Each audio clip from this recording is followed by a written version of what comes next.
छत्रपती संभाजीनगरात आज उद्धव ठाकरे यांच्या उपस्थितीत अंबरडा मोर्चाचं आयोजन करण्यात आलं। त्यांचं कामच आहे सध्या उद्धवजींचं, कारण ते विरोधी पक्षामध्ये आहेत। कोणता मोर्चा काढला त्यांनी? अंबरडा म्हणजे काय? हुरडा होता तिकडे, अंबरडा फोडायचा आपली गायवाड।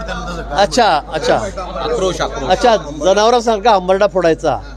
चालेल, तर त्यांना तेच काम आता योग्य मला असं वाटतं, कारण आता त्यांना कोणी थारा देणार नाही। त्यांनी जेव्हापासून माननीय स्वर्गीय बाळासाहेब ठाकरेंचे विचार सोडले तेव्हापासून त्यांच्या नशिबामध्ये मला वाटतं अंबरडाच आहे।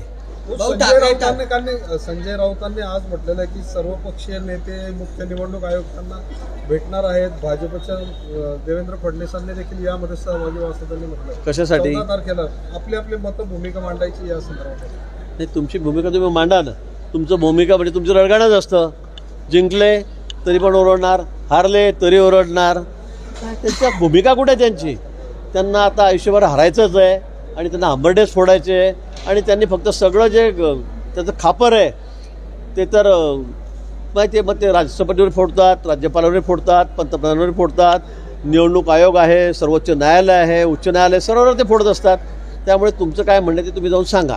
ठाकरेंचा ब्रँड जो आहे तो सर्वांचा ब्रँड वाजवणार आहे असं उद्धव ठाकरे म्हटले। समजेल, इलेक्शनमध्ये कळेल।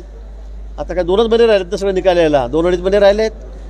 जानेवारीपर्यंत मला वाटतं सगळे निवडणुका होतील आणि निकाल येतील, त्यावेळेला कोणाचा बँड वाजतो आणि कोणाचा ढोल फुटतो हे कळेल।